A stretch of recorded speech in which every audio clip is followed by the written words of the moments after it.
The library of the DeLuca estate was a mausoleum of leather and mahogany, a room designed to intimidate rather than welcome. I wasn't supposed to be here when the master of the house was present, but the coaster under his crystal tumbler needed replacing, and the condensation was threatening the antique finish of the desk. My instructions were clear. Maintain the environment. Remain unseen. I was a ghost in a lilac uniform, a specter whose only purpose was to ensure that the dust motes didn't settle and the silver didn't tarnish. 7 o'clock, Mateo. You promised the senator we'd make an appearance. The voice cut through the heavy silence like a diamond on glass. Vanessa Grant stood by the fireplace, her posture rigid, her platinum blonde hair coiffed into a helmet of perfection that moved as a single unit when she turned her head. She was beautiful in the way a marble statue is beautiful. Cold, hard, and entirely incapable of warmth. She wore a dress of white silk that seemed daringly impractical for a house where a 6-year-old boy lived. But then again, Vanessa didn't dress for the family she was about to marry into. She dressed for the cameras that followed them. Matteo DeLuca didn't look up from the documents spread across his desk. At 33, he carried an air of authority that made the air in the room feel thinner. He was clean-shaven, his jawline sharp enough to cut, with dark hair kept short and disciplined. He wore a charcoal suit that fit him like a second skin, the kind of tailoring that announced power without needing to shout.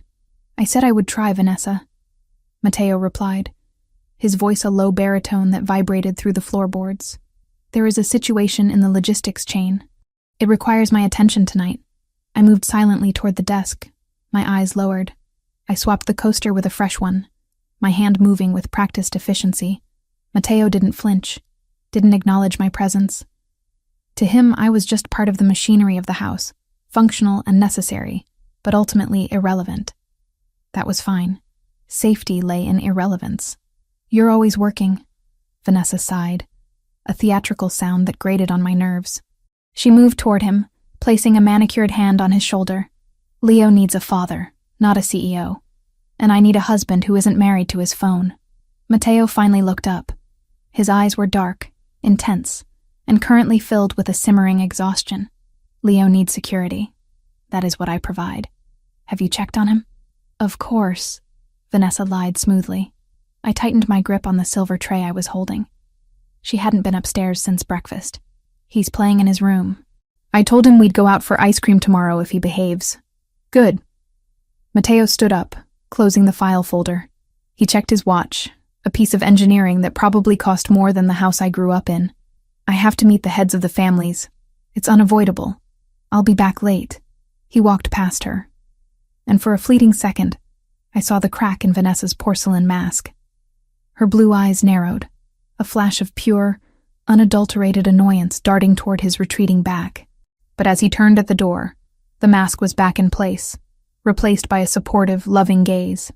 Drive safe, darling, she called out. Make sure Leo eats, Matteo commanded, looking at me for the first time. His gaze didn't linger.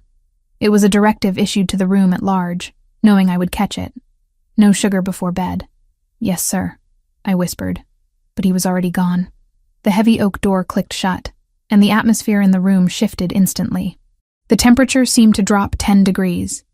Vanessa dropped the loving act like a heavy coat. She walked over to the desk, picking up the tumbler of whiskey Matteo had left unfinished. She downed it in one swallow, her face twisting in a grimace.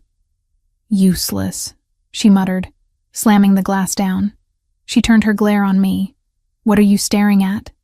Don't you have toilets to scrub? I was just clearing the desk, Ms. Grant, I said, keeping my voice neutral. Well, clear it faster.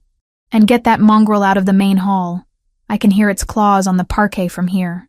The mongrel was Barnaby, a golden retriever puppy that Matteo had brought home 2 weeks ago in a desperate attempt to coax a smile out of his son. Leo, who hadn't spoken more than a whisper since his mother died, had latched onto the dog with a desperation that was heartbreaking to witness. Barnaby was the only thing that made the boy's eyes light up. Vanessa, naturally, hated the creature. She viewed it as a generator of filth and noise, an obstacle to the pristine, magazine-cover lifestyle she envisioned for herself as the future Mrs. DeLuca. I'll check on them right away, I said, bowing my head slightly before retreating. I hurried out of the library and up the grand staircase. The DeLuca mansion was a labyrinth of shadows and expensive art, a place that felt more like a museum than a home. I made my way to the west wing, where Leo's room was located. As I approached, I heard the soft sound of giggling. I pushed the door open gently. Leo was on the floor, a small figure in oversized pajamas, wrestling with the ball of golden fluff that was Barnaby. The puppy was yapping happily, his tail a metronome of pure joy. For a moment, the heavy gloom of the house lifted. This was what mattered. This little boy, trying to piece his world back together with the help of a dog. "Sarah!" Leo looked up, his eyes bright. "Look." Barnaby learned to shake. I smiled, a genuine expression that I rarely allowed myself downstairs. Did he? That's amazing, Leo. He's a smart boy. I knelt beside them, scratching Barnaby behind the ears. The puppy licked my hand enthusiastically. I had been working here for 6 months, hired through an agency that specialized in discreet household staff. I needed the money. My mother's medical bills were a black hole that swallowed every cent I earned. But I had stayed for Leo. Matteo DeLuca might be the king of the city, a man feared by rivals and respected by politicians, but he was utterly clueless about how to comfort a grieving child. He threw money and security at the problem. I offered time. "Is Dad home?" Leo asked, his voice dropping. "He had to go to a meeting, sweetie, but he said goodnight." Leo's shoulders slumped. "Oh, is Vanessa here?" "Yes." The light in his eyes dimmed. "She doesn't like Barnaby. She says he smells." "Barnaby smells like a puppy," I assured him, smoothing his hair. "And you know what?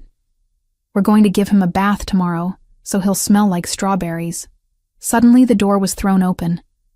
Vanessa stood there, looming in the doorway, her silhouette sharp against the hallway light.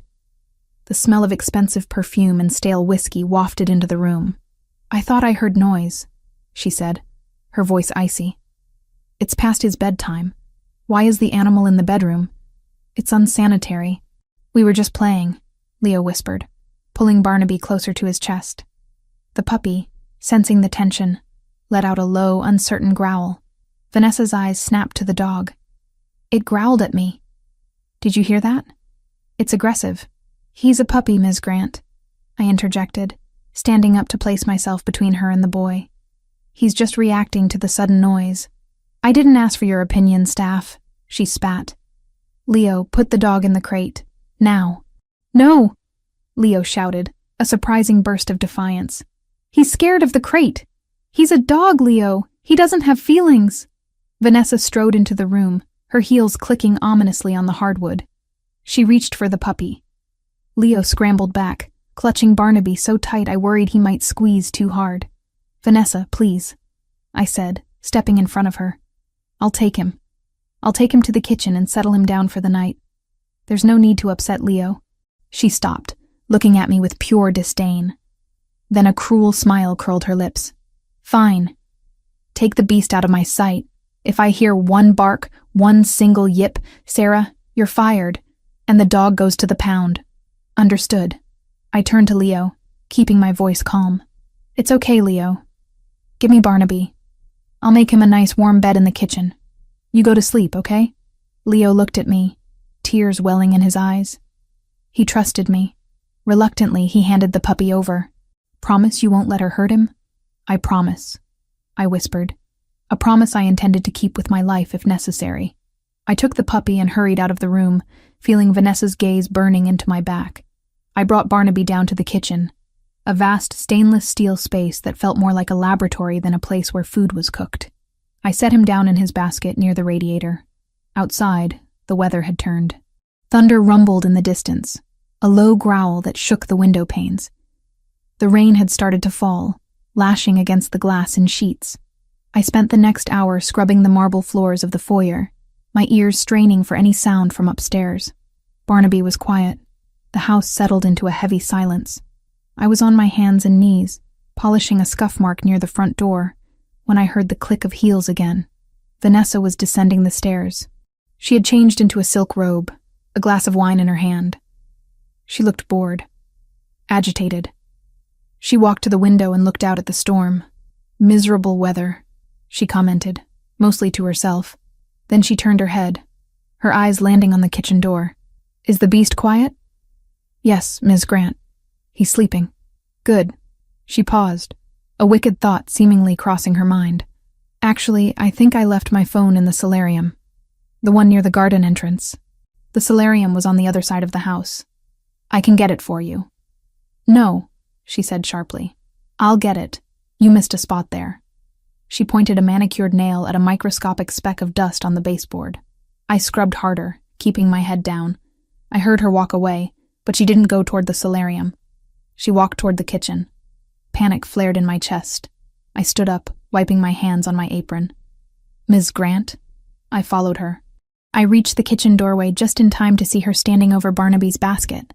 The puppy was awake, wagging his tail, thinking she was there to play. "Disgusting thing," she sneered. She reached down and grabbed the puppy by the scruff of his neck. Barnaby yelped, a high-pitched sound of pain and confusion. "Ms. Grant, stop!" I forgot my place. I forgot the rules. "You're hurting him." She spun around, holding the squirming puppy in the air like a contaminated rag. It woke me up. I heard it breathing. "It's annoying." "He was asleep. Put him down." "I will," she said, her eyes gleaming with malice. "Outside. It's a storm out there. He's 10 weeks old. Then he'll learn to be tough, or he won't." She marched toward the back door, the one that led to the service entrance and the long driveway. "Vanessa, please. Mateo will be furious." I chased after her, grabbing her arm. It was a reflex, a desperate attempt to stop cruelty. She slapped me. It was a sharp, stinging blow across the cheek that made my eyes water. "Don't you dare touch me, you filthy little servant. You want to save the dog? Then go fetch." She opened the heavy service door. The wind howled into the kitchen, bringing a spray of freezing rain. Without a moment's hesitation, she threw Barnaby. She didn't just put him out. She hurled him into the dark, wet night. The puppy landed on the wet pavement with a sickening thud and immediately scrambled up, terrified, running blindly into the dark. "No!" I screamed. "Oops," Vanessa smirked, dusting off her hands. "Looks like he ran away. Mateo will be so sad." From the top of the stairs, I heard a scream. "Barnaby!" Leo was at the window on the second floor. He must have been watching, pressing his face against the glass, waiting for his father. Instead, he saw his stepmother throw his best friend into a hurricane. I didn't think. I didn't look at Vanessa. I didn't grab a coat. I ran. I bolted out the door into the storm. The cold was a physical shock, like plunging into ice water. The wind tore at my uniform, soaking it instantly. The rain was blinding, a wall of water that obscured everything. "Barnaby! Barnaby!" I shouted, my voice snatched away by the wind. I squinted into the darkness. The driveway was long, winding down to the main electric gates which opened to the busy coastal road. If the puppy ran that way, I saw a flash of golden fur near the hedges. He was running toward the lights of the street, confused and terrified. The gate sensor was broken. It sometimes stayed open too long after a car left. If Mateo had left recently, it might still be ajar. I sprinted. My shoes, thin loafers meant for indoor silence, slipped on the wet cobblestones. I nearly fell, scraping my hand against the rough stone of a planter, but I pushed myself up and kept running. My lungs burned. The rain plastered my hair to my face, blinding me. "Barnaby, come here. Here, boy." He didn't hear me. The thunder clapped overhead, a sound like a bomb going off. The puppy yelped and bolted straight for the gap in the iron gates. He was on the road. The coastal road was treacherous at night, even without a storm. Cars sped around the curves, their drivers blinded by the rain. I reached the gate, my chest heaving, just in time to see the puppy cowering in the middle of the asphalt, frozen by the twin beams of light coming around the bend. A delivery truck. It was moving too fast. The driver couldn't see the small animal in the deluge. Calculations flashed through my mind in a millisecond. Distance, speed, impact. There was no time to call him. No time to grab him and jump back. I launched myself. I dove onto the wet asphalt, my body a projectile of desperation. I hit the ground hard, the road tearing at the skin of my arms and knees.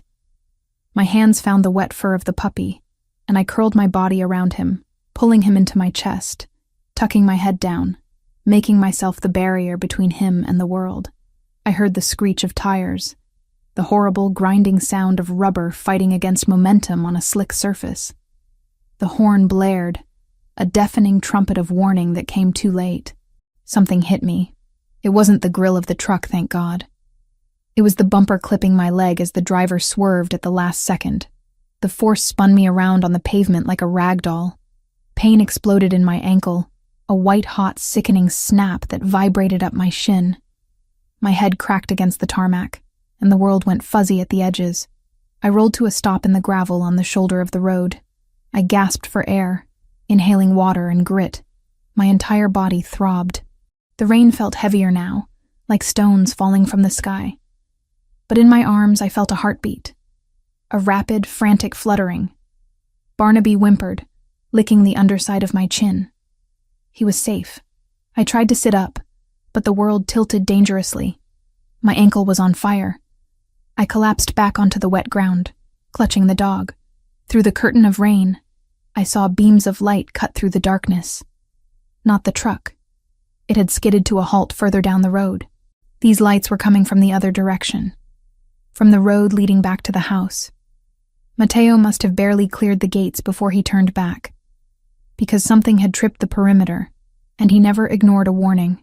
A sleek black car purred to a stop just feet away from me. The engine idled, a low, predatory growl that I recognized instantly. The driver's door opened. Expensive leather shoes hit a puddle, splashing mud. I lifted my head, blinking against the glare of the headlights.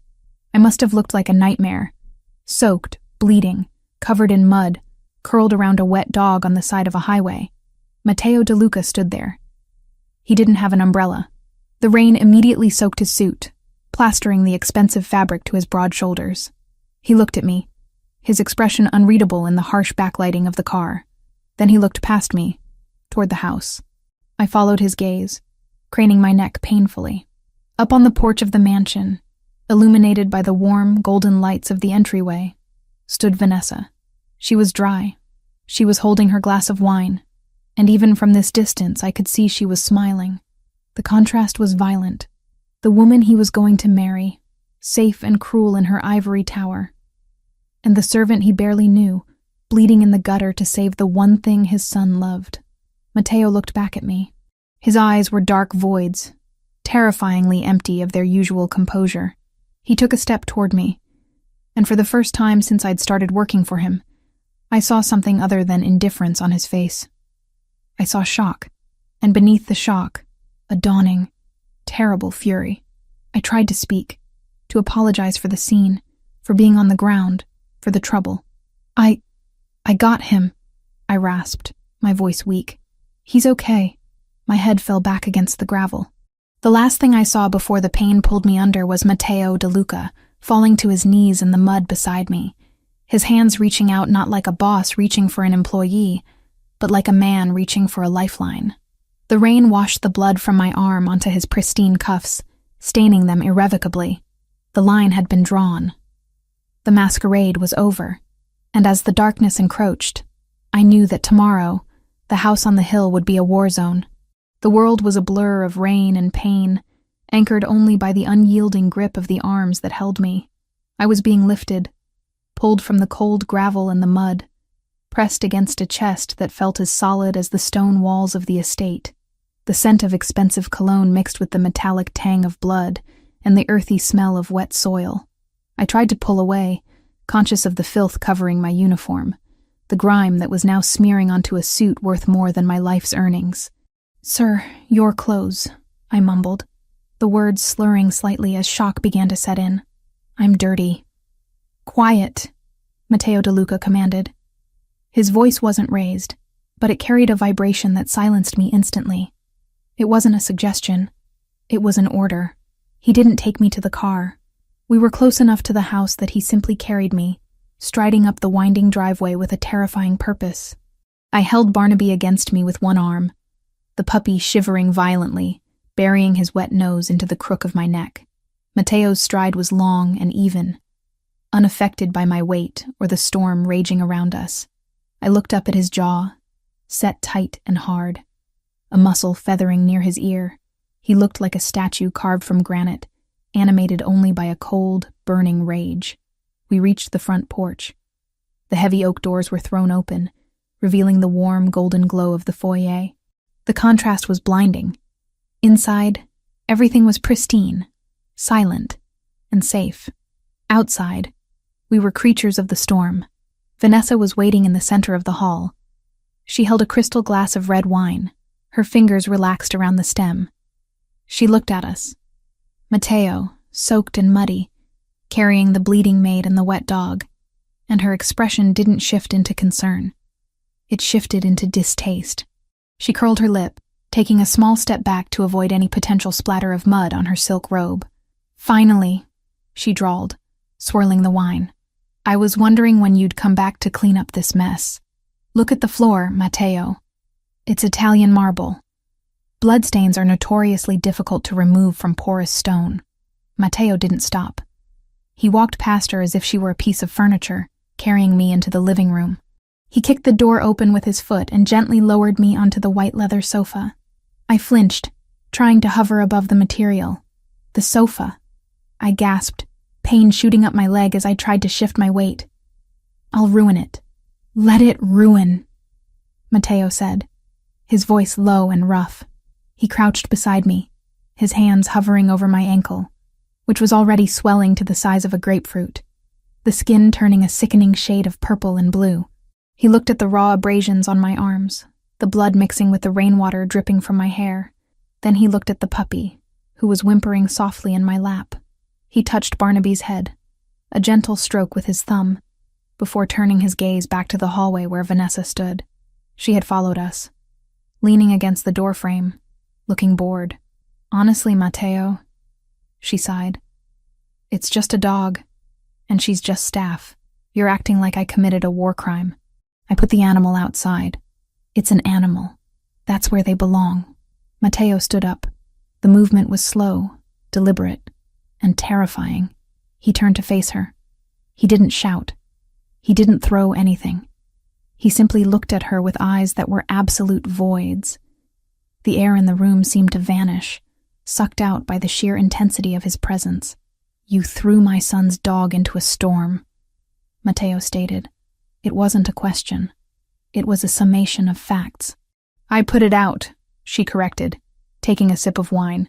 "It was noisy. You watched her run onto a highway," he continued, taking a step toward her.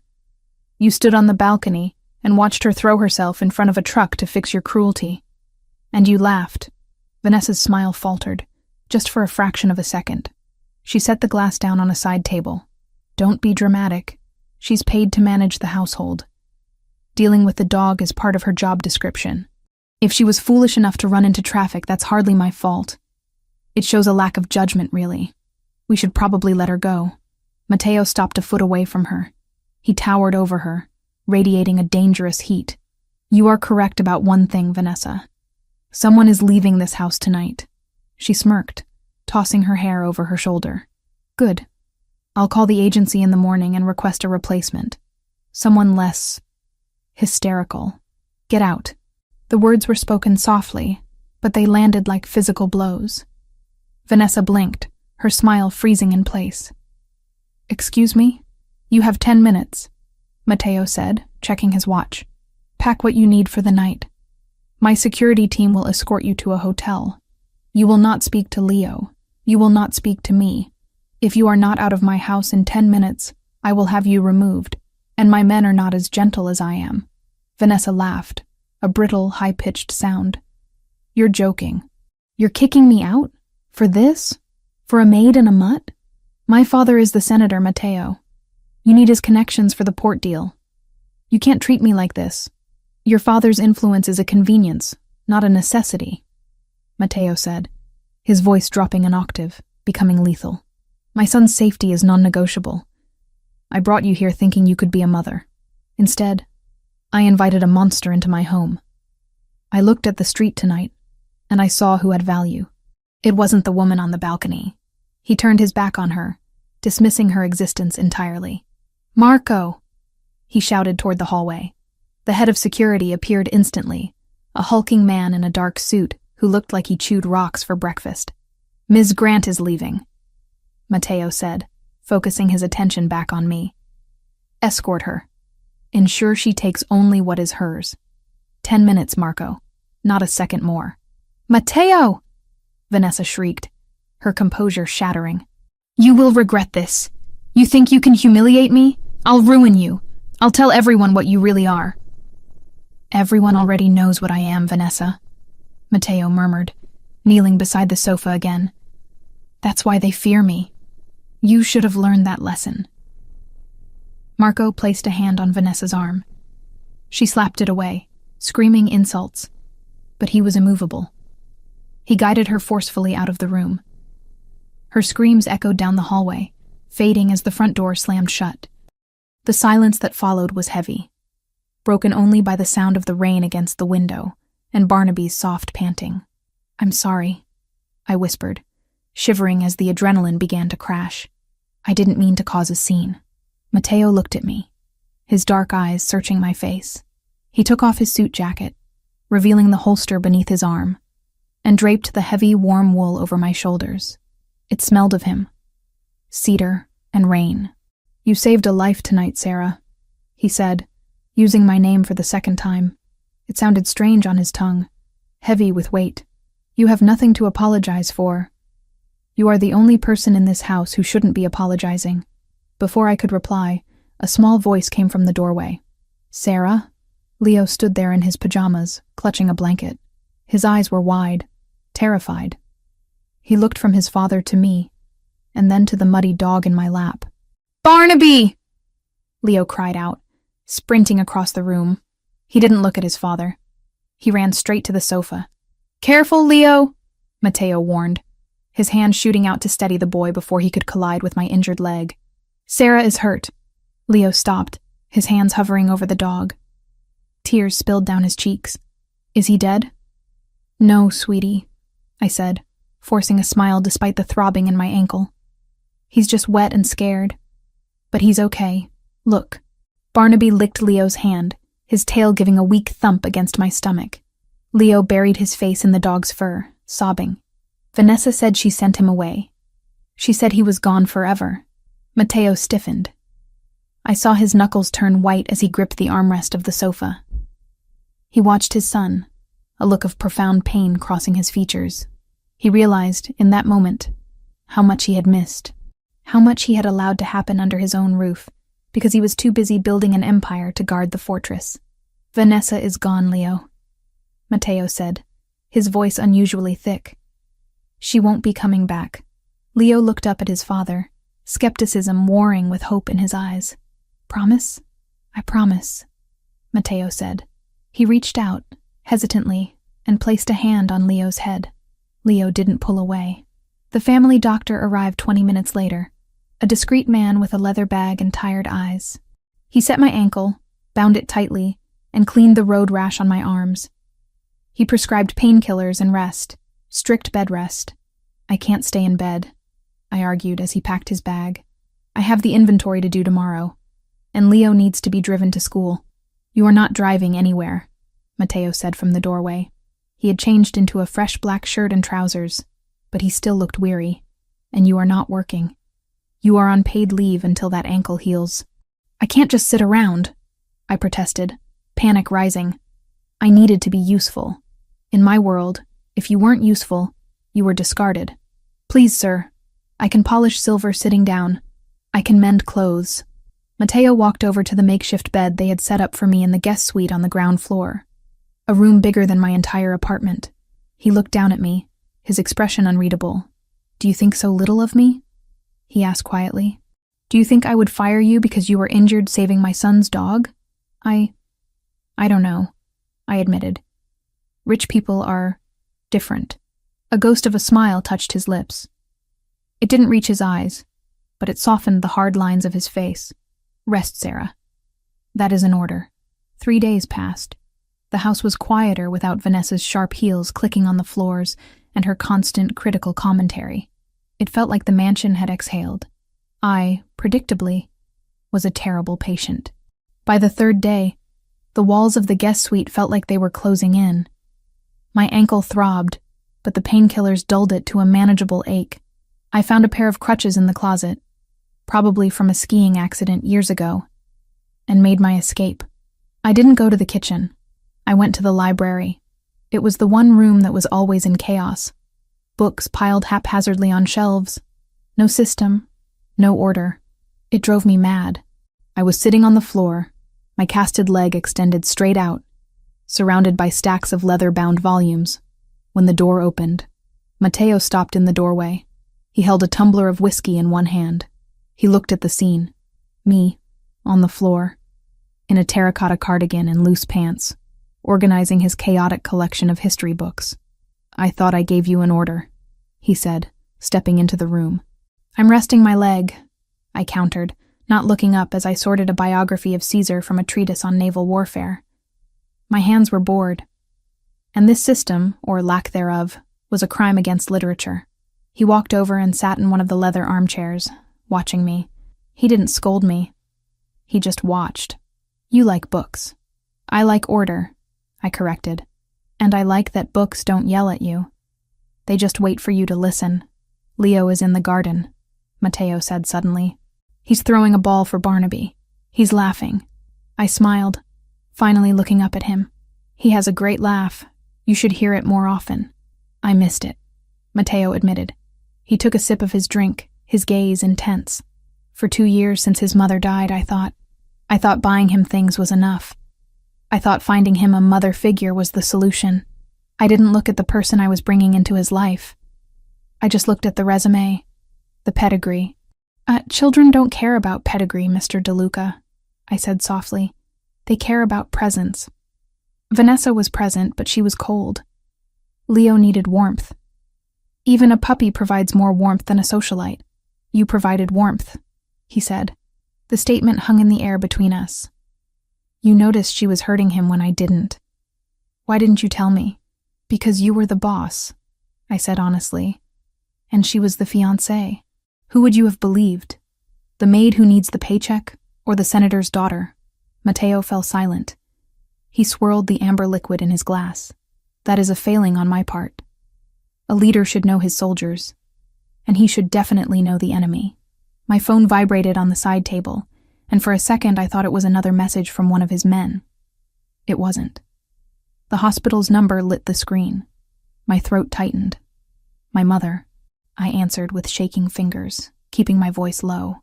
"Miss Evans?" The nurse sounded tired, practiced. "We need to confirm payment arrangements for your mother's care." "I'm working on it," I said, the words tasting like failure. Matteo's eyes snapped to mine. "Your mother," he said. I nodded. He held out his hand. "Give me the phone." I hesitated, then passed it over. His voice turned calm, cold, and final. "This is Matteo DeLuca. Send the itemized statement to the address I'm about to give you. The balance is settled. From now on, you don't call her for money. You call my office." He ended the call and set the phone down, as if it weighed nothing. "I didn't ask you to do that," I whispered. "You didn't have to," he said. "Your mother is not leverage, and you are not a debt ledger. Not anymore." "I'm not a soldier," I said. "No," he agreed, his eyes locking onto mine. "You are something else entirely. You have a spine of steel, Sarah Evans. I saw you face down a truck. I saw you stand up to me when I told you to stay in bed. I respect that." The air in the library shifted. It wasn't the cold, suffocating tension of before. It was something warmer, heavier, a recognition. For the first time, he wasn't looking at me as a function of the house. He was looking at me as an equal, perhaps even a superior in matters of the heart. "Tell me about Leo," he said, leaning forward, elbows on his knees. "Not his grades, not his schedule. Tell me what he likes. Tell me what he's afraid of." And so we talked, for hours. I told him about Leo's fear of the dark, about how he whispered to the spider plants in the solarium because he thought they were lonely. I told him that Leo wanted to be an astronaut, not a businessman. Matteo listened with an intensity that he usually reserved for war councils. He asked questions. He took mental notes.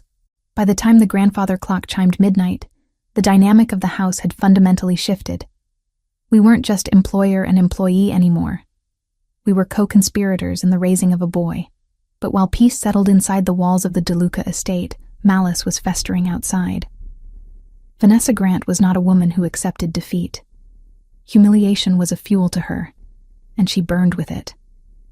She sat in a hotel suite downtown, the luxury of the room doing nothing to quell her rage. She had been thrown out like garbage. She had lost the status, the money, the power. She picked up her burner phone. She didn't call her father. The senator would just lecture her on losing a catch like DeLuca. She dialed a number she had memorized weeks ago. A number she had found in Matteo's private study when she was snooping for jewelry. It belonged to a man named Vargas, a lieutenant in the Sinaloa cartel, the DeLuca family's greatest rivals. "I have something you want," Vanessa whispered into the phone, watching the city lights below. "I doubt that, putana," a rough voice answered. "I have the layout," she said, her voice trembling with spite. "I have the blind spots in the cameras. I have the shift changes of the guards. And I have the override codes for the perimeter gates. Matteo DeLuca thinks his fortress is impenetrable. I have the key." There was a silence on the other end. Then, a low chuckle. "What do you want?" "I want him to hurt," she hissed. "I want him to lose what he loves most. Burn it all down." Back at the mansion, 2 days later, the atmosphere was deceptively calm. I was in the kitchen, chopping vegetables while seated on a stool, Leo helping me by washing the lettuce, mostly splashing water on the floor. Barnaby was sleeping under the table. Matteo had just come in, loosening his tie, actually smiling at the scene. "Something smells good," he said, reaching for a piece of carrot. "Hey, that's for the salad." Leo giggled, slapping his father's hand away. Matteo laughed, a rusty, genuine sound. He looked at me, and there was a heat in his gaze that made my breath hitch. Then, the lights flickered. It was subtle at first, a quick dip in voltage. Then, the panel on the wall by the fridge beeped. A single red light began to flash on the security console. "What was that?" I asked, pausing with the knife in my hand.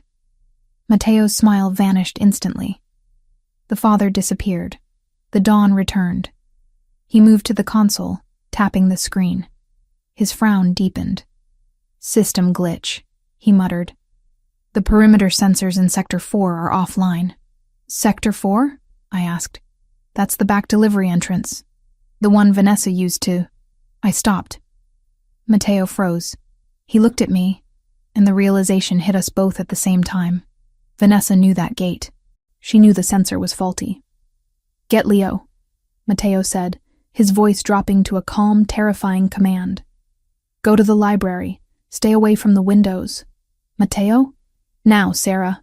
He drew his phone from his pocket, dialing Marco as he strode toward the gun safe concealed in the pantry. "We have a breach. Sector 4. It's not a glitch." The peace was over. The rupture had healed the family inside, but it had opened the gates to the wolves outside, and they were hungry. The phone on the kitchen island vibrated, a harsh, buzzing insect sound that sliced through the lingering tension of the flickering lights. The screen lit up with a name that made the blood drain from Matteo's face. Dante, his second in command. It was late. Dante never called this late, unless the world was ending. Matteo answered, pressing the phone to his ear with a force that whitened his knuckles. He turned away from me, his body language shifting from the domestic warmth of a father to the rigid, coiled violence of a Don. I watched his back muscles tense under his shirt. "Report," he barked. Silence stretched for a heartbeat. And then Matteo's voice dropped, becoming deadly quiet. "How bad? Both of them? That's impossible. The suppression system should have—" He listened, and I saw his hand clench into a fist on the marble countertop. "Get the men. All of them. I'm coming." He hung up and turned to face me. The transformation was complete. The man who had been laughing about lettuce a minute ago was gone. In his place was a warlord. "What is it?" I asked, my hand instinctively going to Leo's shoulder. "The warehouses at the docks," Matteo said, his voice devoid of emotion, which was far more terrifying than if he had shouted. "There was an explosion, a coordinated strike. We've lost the shipment, but worse, the fire is spreading to the main armory. It's a declaration of war. Is it Vanessa?" I whispered. "This is too big for Vanessa." Matteo shook his head, checking the magazine of his pistol with practiced ease. "This is military grade. It's the Sinaloa cartel. They've decided to make a move on the territory while they think I'm distracted with domestic issues." He looked at the security panel on the wall. The red light that had flashed earlier had turned a steady, reassuring green. The glitch earlier. It must have been a power surge from the city grid when the explosion hit. "The system is reading clear now. Green across the board." He was rationalizing it. The logic was sound. A massive explosion miles away could disrupt the power grid. It made sense. And he had to go. If he lost the docks, he lost his leverage, his income, and the respect that kept his family alive. He couldn't hide in his house while his empire burned. That was how empires fell. "I have to go," he said, walking over to us. He knelt in front of Leo. "Leo, listen to me. I have to go to work for a little while. I need you to be the man of the house. Can you do that?" Leo nodded, though his eyes were wide with fear. "Are the bad men coming?" "No," Matteo lied smoothly, stroking his son's hair. "I am going to the bad men so they never come here. You are safe. This house is a fortress."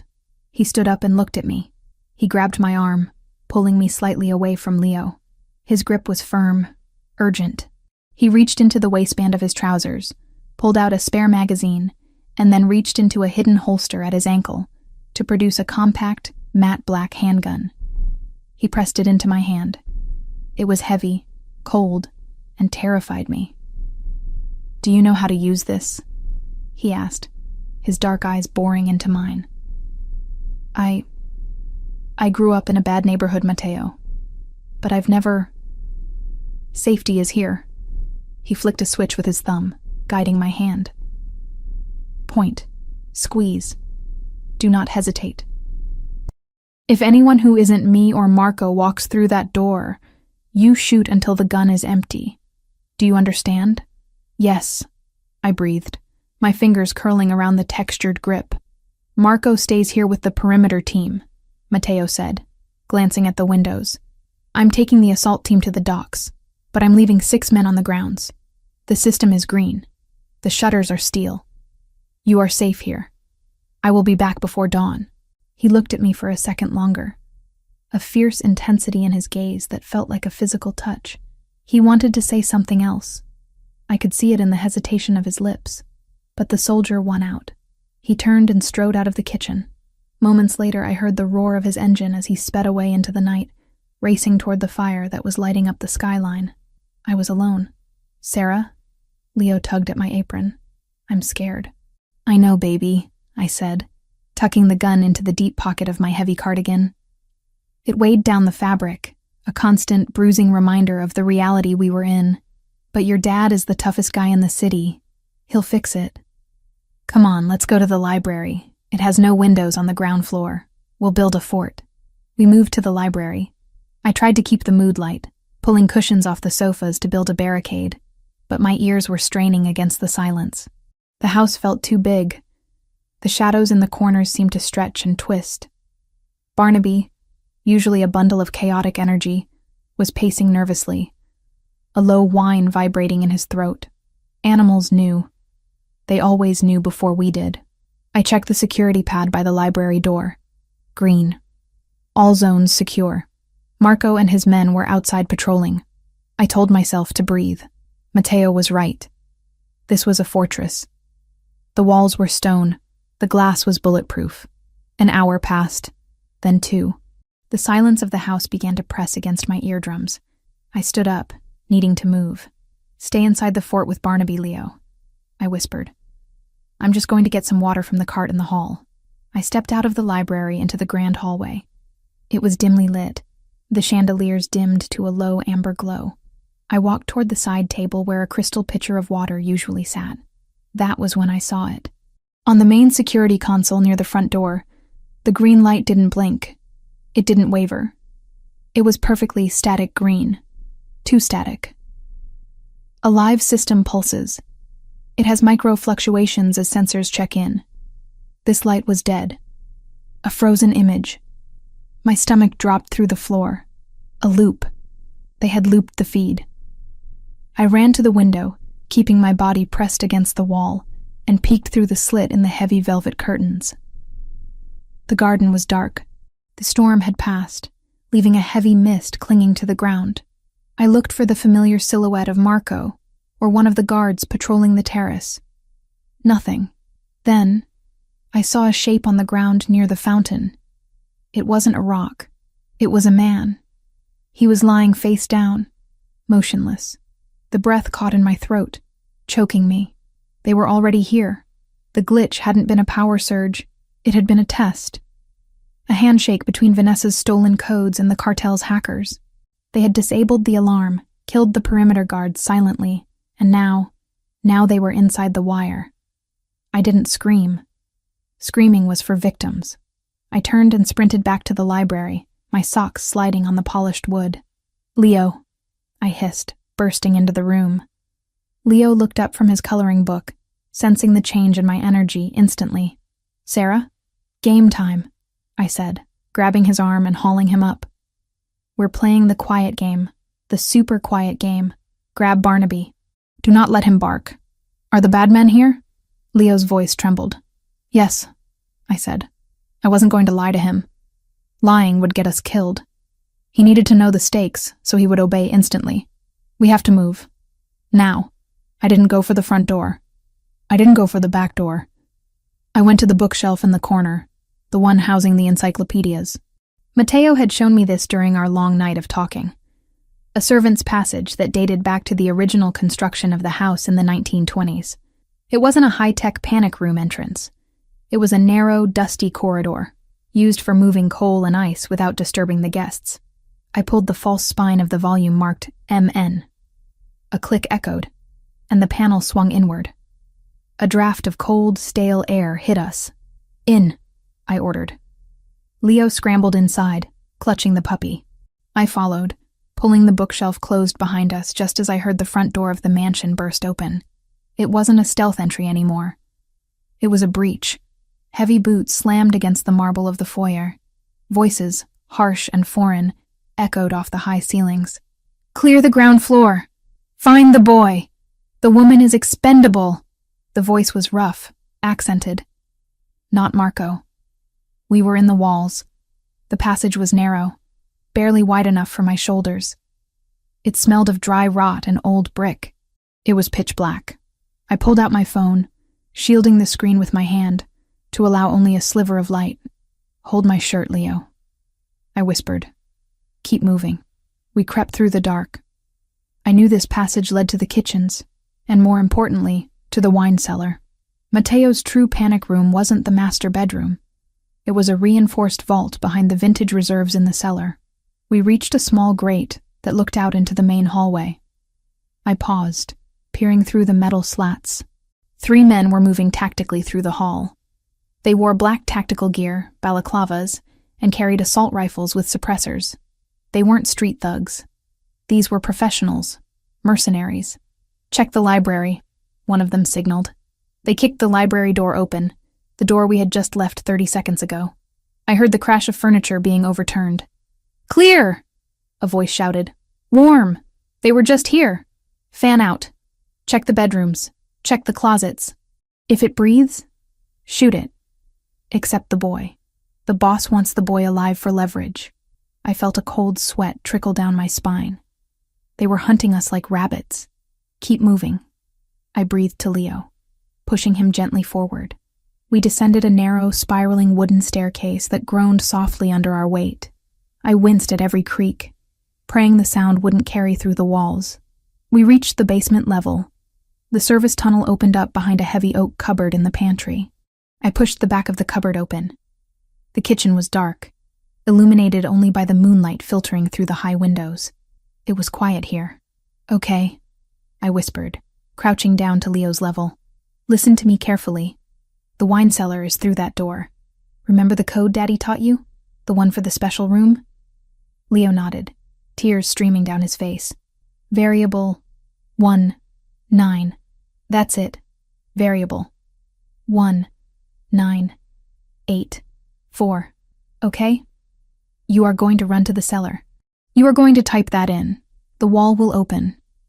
You go inside with Barnaby and you press the green button to close it. And you do not open it. Not for anyone. Not even for me. Only for your dad. Do you understand? But you're coming too." Leo grabbed my hand, his small fingers digging into my palm. "Sarah, come too." I looked at the distance. The pantry was 20 feet from the cellar door, but the cellar door required the code to be punched in on the keypad. It took time. 5 seconds to type. 5 seconds for the hydraulics to engage. 10 seconds. Above us, I heard heavy footsteps directly overhead. They were in the kitchen hallway. They were coming down. If we both ran, we might make it. But if they saw the cellar door closing, they would have the location. They would bring drills. They would bring explosives. A panic room is only a coffin if the enemy has time to work on it. I needed them to look away. I needed them to chase a ghost while the boy disappeared. "I have to lock the door behind you," I lied, my heart breaking as I looked into his terrified eyes. "I'll be right behind you. I just have to secure the latch. Promise?" "I promise I will always protect you," I said. It wasn't the promise he asked for, but it was the only one I could keep. I kissed his forehead. "Go. Run." Quietly, I pushed him. Leo sprinted across the kitchen floor, his socks silent on the tiles. Barnaby trotted beside him, sensing the urgency. I watched from the shadows of the pantry. Leo reached the keypad. His small fingers trembled as he punched in the numbers. Beep, beep, beep. The sound seemed deafening in the silence. Above, the footsteps stopped. "Did you hear that?" A voice growled from the top of the stairs. "Kitchen, movement." Leo hit the last number. The heavy false wall of wine racks groaned and hissed, sliding open to reveal the steel vault door behind. "Hey!" A shout from the stairs. A beam of a tactical flashlight cut through the darkness of the kitchen, sweeping across the counters. It missed Leo by inches. He slipped inside the vault. "Close it, Leo. Close it." I prayed silently, biting my lips so hard I tasted blood. The wall began to slide shut. Slowly. Too slowly. The flashlight beam swung back. It was going to catch the movement of the wall. If they saw it, they would know where he was. They would lay siege to the vault. I had to act. I had to become the target. I stood up from behind the cupboard. I took the gun Mateo had given me. It felt heavy, alien. I didn't aim at the men. I wasn't a shooter. I would miss. I aimed at the rack of pots and pans hanging over the center island. I squeezed the trigger. The gun kicked like a mule, shocking my wrist. The sound was thunderous in the confined space. The bullet pinged off a copper skillet, sending the entire rack crashing down onto the island with a cacophony of metal that sounded like a car crash. "There! Contact, kitchen!" The flashlights all snapped toward me, toward the pantry, away from the cellar. I saw the wine rack wall click shut in the periphery of my vision. The seamless wood paneling locked into place. Leo was gone. He was safe. Now I was the rabbit. "Get her!" Bullets tore into the wood of the cupboard I was using for cover. Splinters rained down on my hair. I didn't wait. I scrambled back into the service tunnel, but I didn't go up. I went deeper. The tunnel system had a laundry chute exit that dumped into the sub-basement laundry room on the other side of the house. I threw myself down the chute, sliding uncontrollably through the dark metal tube. I landed hard in a pile of linens, the impact jarring my injured ankle. I stifled a scream. I rolled out of the cart, ignoring the pain. I was in the laundry room. East wing. She's in the walls. Cut her off at the service exit. They were communicating. They were coordinating. I scrambled to my feet, limping heavily. I couldn't stay here. I had to keep them moving. I had to keep them focused on me and away from the wine cellar. Every minute I kept them chasing me was a minute Matteo got closer to coming home. I ran into the east corridor. I grabbed a heavy vase from a side table and smashed it against the floor. Crash. "Over here!" I screamed, my voice raw. "Come and get me!" I heard the boots pounding on the floorboards above. They were swarming. I wasn't a soldier. I wasn't a spy. I was a maid. But I knew this house. I knew that the floorboard on the third step of the east staircase creaked. I knew that the door to the conservatory stuck if you didn't lift the handle. I knew that the laundry chemicals were stored in the utility closet under the stairs. I made it to the kitchen utility closet just as the first mercenary burst through the double doors at the end of the hall. He saw me. He raised his rifle. I dove into the closet, slamming the door and locking it. Bullets shredded the wood, punching holes of light through the doorframe. I huddled on the floor, surrounded by bleach and ammonia. I looked at the chemicals. Matteo had told me to shoot until the gun was empty, but a gun was just a tool. A household had 1,000 tools if you knew how to use them. I grabbed a bottle of ammonia and a bottle of bleach. I knew enough chemistry to know you shouldn't mix them in a bucket because it created chloramine gas. Deadly, choking gas. Perfect. I crawled toward the ventilation duct at the back of the closet. It connected to the main HVAC system. If I could get into the vents, I could move. And if I left a surprise behind, I poured the bleach onto a rag on the floor. I opened the ammonia bottle and set it precariously on the edge of the shelf, tied with a string to the doorknob. When they kicked the door in, the bottle would fall. The liquids would mix. The cloud would hit them in the face. It wouldn't kill them instantly, but it would buy me time. I unscrewed the vent cover, my fingernails tearing against the metal. The gunfire stopped.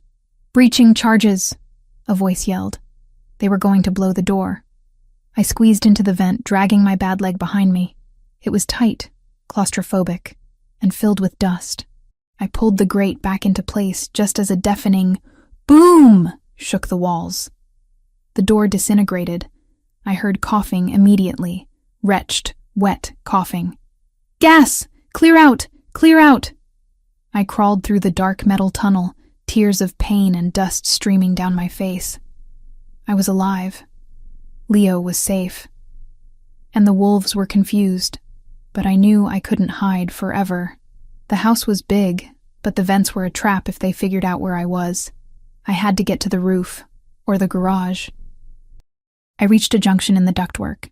Left went to the master bedroom. Right went to the garage. I went right. I crawled for what felt like miles. My knees were bleeding. My ankle was a throbbing pulse of agony that made my vision swim. I reached the vent above the garage. I peered through the slats. 3 more mercenaries were standing by the cars. They were checking under the chassis, looking for me? No. They were planting explosives. They were rigging the escape vehicles. They wanted to make sure no one left. I couldn't drop down there. I was trapped. Then, my phone vibrated in my pocket. A single buzz. I pulled it out, shielding the light. A text from Matteo. "Warehouse secured. False alarm. On my way back. ETA 8 minutes. Status? False alarm." The words should have calmed me, but they did the opposite. If it was a false alarm, it meant someone had tried to pull him away from home. A decoy, a diversion, a spark meant to lure the lion from his den. He'd handled it and turned around. But he was coming back expecting green lights and loyal walls, and the walls had already been breached. 8 minutes. I looked down at the men planting bombs. If Matteo drove into the driveway, they would ambush him. He was expecting a secure home. He was expecting the green light. He didn't know the house had fallen. I couldn't just hide and wait for rescue. I had to warn him, or I had to clear the landing zone. I texted back, my fingers shaking so hard I could barely type. Ambush. House taken. Leo safe in vault. I am trapped.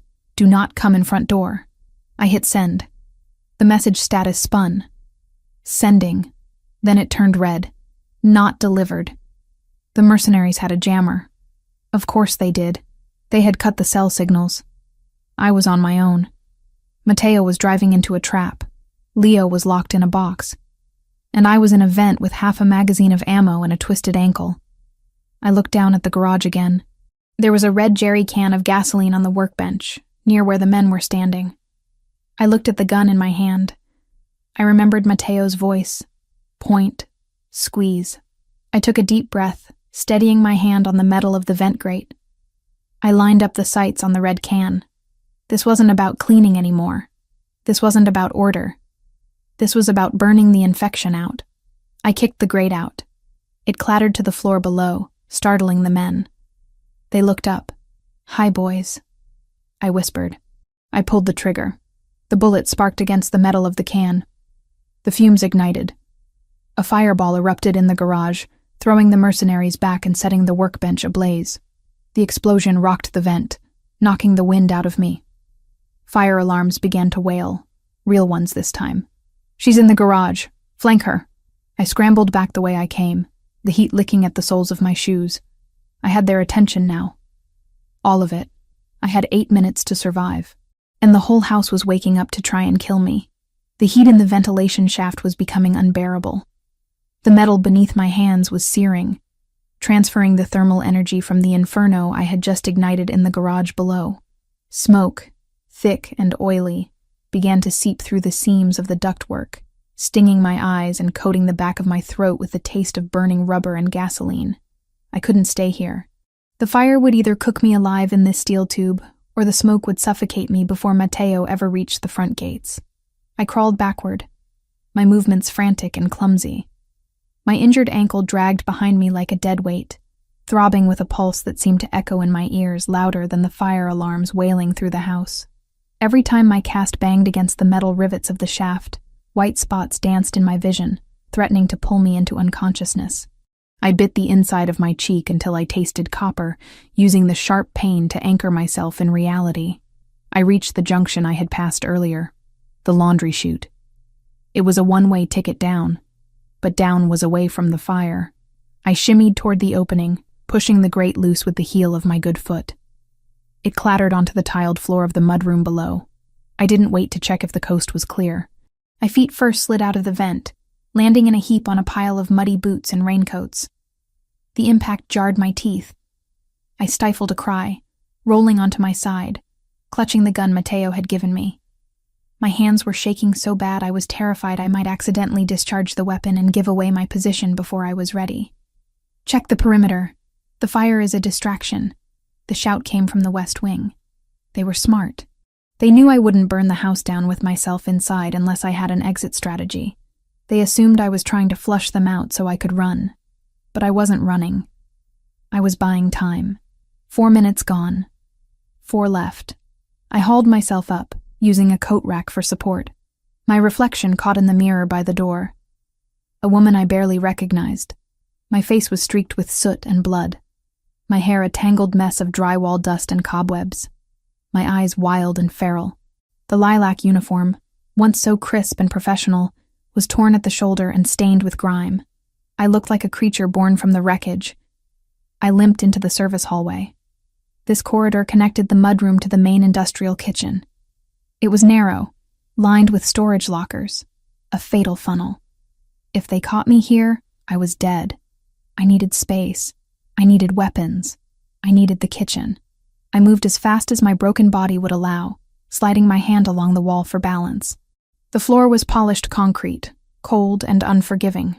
I could hear boots pounding on the floor above, the heavy rhythmic thud of men hunting. They were sweeping the upper levels, pushing downward. They were hurting me. I burst into the main kitchen. It was a cavernous space of stainless steel and white tile, illuminated by the emergency strobe lights that pulsed in rhythm with the alarm. The shadows lengthened and contracted with every flash, making the room feel like it was breathing. I scanned the room for options. The gun in my hand had 3 bullets left.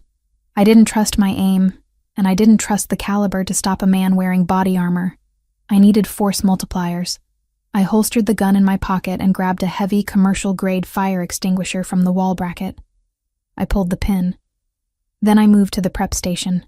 A magnetic strip on the wall held the chef's knives. German steel, razor sharp, balanced perfectly. I grabbed the largest one, a 10-inch blade used for carving roasts. It felt substantial in my grip. The double doors at the far end of the kitchen, the ones leading to the dining room, shook. Someone was testing the handle. Locked. "She's in the kitchen. Breaching." I didn't hide. Hiding was for people who expected to be found. I was preparing an ambush. I positioned myself behind the heavy stainless steel island, crouching low, the fire extinguisher in my left hand, the knife in my right. The doors exploded inward. Wood splinters sprayed across the room like shrapnel. 2 men entered, moving with the synchronized fluidity of a tactical team. They swept the room with their rifle lights, the beams cutting through the dust in the air. "Clear left," one barked. "Clear right," the other responded. They moved past the island. They hadn't checked behind it yet. They assumed I was cowering in the pantry or the walk-in freezer. I waited until the second man was parallel to my position. I stood up. I didn't yell. I didn't scream a battle cry. I squeezed the trigger of the fire extinguisher. A dense cloud of white chemical powder erupted into the man's face at point-blank range. He gagged, blinded instantly, his rifle flailing as he tried to claw the chemicals from his eyes. The sudden burst of white noise and visual obstruction caused the first man to spin around, his finger tightening on the trigger of his rifle. He fired a burst into the ceiling, the sound deafening in the tiled room. I dropped the extinguisher and lunged. It wasn't elegant. It wasn't a move from a martial arts movie. It was a desperate, gravity-assisted fall toward the blinded man. I drove the knife downward. I wasn't aiming for the chest. He had a vest. I aimed for the gap between the armor and the neck. The blade sank into the soft tissue of his trapezius muscle, just above the collarbone. He roared, a sound of pure animal rage, and swung his arm back. His elbow connected with my jaw, a blow that felt like being hit with a brick. I was thrown backward, skidding across the floor. The knife was ripped from my hand, staying lodged in his shoulder. The taste of blood filled my mouth, hot and metallic. My vision swam. The second man, the one I hadn't blinded, had recovered. He stepped through the cloud of extinguisher dust, his rifle leveled at my chest. He was huge, a mountain of black tactical gear. His eyes were visible through the slit of his balaclava, cold, dead eyes that had seen too much violence to be impressed by a maid with a kitchen knife. "Enough," he grunted. He didn't shoot. He marched forward and kicked the gun out of my pocket before I could even reach for it. Then he grabbed me by the front of my uniform and hauled me off the floor as if I weighed nothing. "Don't kill her yet," the wounded man rasped, ripping the knife from his shoulder with a sickening wet sound. He dropped the bloody blade on the floor, pressing a hand to the wound. "The boss wants to ask her about the boy." The giant slammed me against the refrigerator. The cold steel knocked the wind out of me. He leaned in, his face inches from mine. "Where is he?" I spat blood onto his visor. "Gone," he backhanded me. The force of the blow snapped my head to the side, and the world went gray for a second. When my vision cleared, he was dragging me. Not walking me. Dragging me. My injured ankle scraped along the floor, sending fresh waves of nausea rolling through my stomach. I clawed at his arm, my fingernails scrabbling uselessly against the Kevlar fabric. "Walk," he ordered, jerking me upright. "I can't," I gasped. "My leg. Walk or I break the other one." I stumbled forward, putting weight on the broken bone because the alternative was worse. We left the kitchen, moving into the main corridor. The house was filled with smoke now, a haze that hung near the ceiling. The fire in the garage must have been contained by the suppression systems, but the smell was everywhere. They marched me toward the grand hall. The foyer was a scene of controlled chaos. Several other mercenaries were holding positions at the windows, watching the darkness outside. The front door was wide open, letting the cold night air mix with the smoke. In the center of the hall stood a man who was clearly not a soldier. He wore a suit, not tactical gear. He was older, with silver hair and a face that looked like it had been eroded by years of cruelty. He was checking a tablet, looking bored. This was the broker, the man Vanessa had sold us to. The giant threw me to the floor at the man's feet. I landed hard on my hands and knees, my breath coming in ragged gasps. I looked up. The man in the suit looked down at me with mild curiosity, as if I were a stain on the rug that he couldn't quite identify. "This is the resistance?" he asked, his voice smooth, cultured, a stark contrast to the violence of his men. "A domestic servant?" "She rigged the garage," the wounded mercenary said, stepping forward. He was pale, blood soaking the shoulder of his uniform. "She burned the extraction team." The man in the suit sighed, tapping his tablet. "Resourceful. Inconvenient, but resourceful. Where is the DeLuca heir?" I stayed silent, glaring at him. I tried to summon the image of Matteo, his cold confidence, his unyielding strength. I needed to be a wall that protected the vault. "I asked you a question, my dear," the man said, crouching down so his face was level with mine. He smelled of expensive tobacco and mints. "We have drilled the locks on the upper floors. The boy is not in his room. He is not in the playroom. He is not in the staff quarters, which leaves the hidden spaces, the panic rooms. He's not here." I lied, my voice rasping. "I sent him away. Before you breached the perimeter." "Impossible." The man smiled, a thin reptile expression. "We have been watching the thermal feeds for hours. No one left the house. The boy is inside, and you know exactly where." He stood up and nodded to the giant. The mercenary grabbed my hair, yanking my head back. He pressed the cold barrel of his pistol against my temple. The metal felt like ice against my skin. "Matteo DeLuca is a man of secrets," the suit said, walking around me in a slow circle. "He builds vaults. He builds tunnels. But every lock has a key. And right now, you are the key. Go to hell," I whispered. The man stopped walking. He looked at his watch. "We are running out of time. The fire department will be here in 10 minutes. DeLuca may be sooner. I need the boy now. If we have the boy, we have the leverage to walk out of here. If we don't," he shrugged, "then we have to leave a message. A very messy message." He signaled the mercenary. "Break her fingers. One by one. Start with the left hand.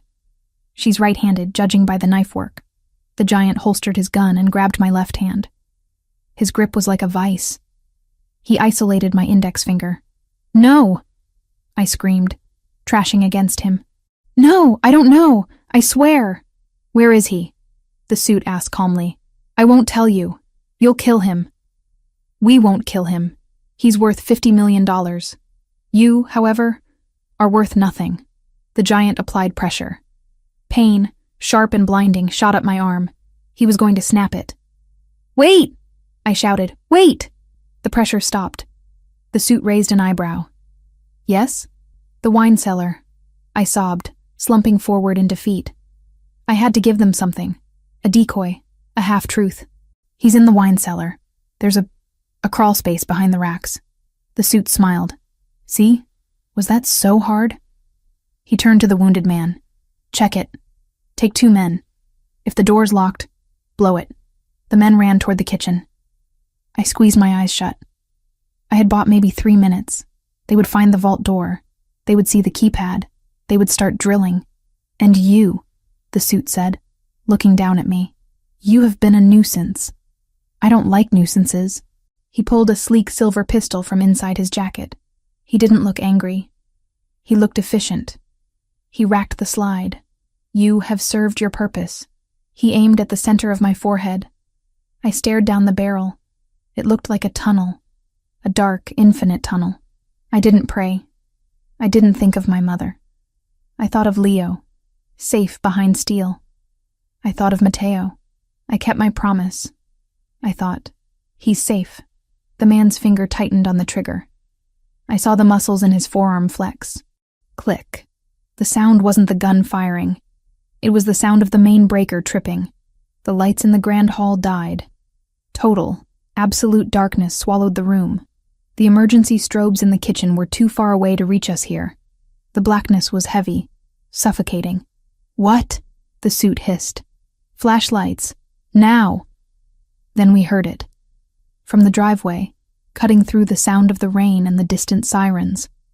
The sound of an engine, not a truck, not a police car. A V12 engine screaming at the red line. It was a sound of pure mechanical aggression. Screech. The tires tore at the gravel right outside the front door. "Contact," one of the mercenaries at the window shouted. "Vehicle approaching fast." It's... Crash. The car didn't stop. The front of Mateo's armored sedan smashed through the heavy oak doors of the mansion, sending wood and glass exploding into the foyer. The headlights cut through the darkness like lasers, blinding everyone. The car skid to a halt in the middle of the grand hall, crushing an antique table under its wheels. The mercenaries scrambled back, raising their weapons, blinded by the high beams. The driver's door flew open before the car had even fully stopped. Matteo De Luca stepped out. He wasn't wearing his suit jacket. His white shirt was unbuttoned at the collar, sleeves rolled up. In his hands, he held a carbine rifle. He didn't look for cover. He didn't shout instructions. He stood in the open, bathed in the light of his own headlights, looking like a demon summoned from the underworld. The man in the suit, the one who had been about to execute me, shielded his eyes, trying to aim. Matteo didn't hesitate. He raised the rifle. The king had returned to his castle, and he had brought the storm with him. The arrival of Matteo De Luca was not merely an entry. It was a localized tectonic shift that rearranged the hierarchy of power within the room instantly. The sedan sat in the center of the foyer, its engine block ticking from the heat, surrounded by the shattered remains of the antique front doors and a cloud of drywall dust that swirled in the beams of the headlights. The man in the suit, the broker who had held my life in the balance only seconds prior, was blinded by the harsh illumination. He raised his hand to shield his eyes, his silhouette stark and trembling against the wall behind him. Matteo moved with a fluidity that belied the violence he was unleashing. He did not seek cover. He walked straight into the kill zone, his carbine raised to his shoulder, his expression a mask of frozen fury. The mercenary nearest the window tried to bring his weapon to bear, but he was too slow. Matteo fired 2 rounds.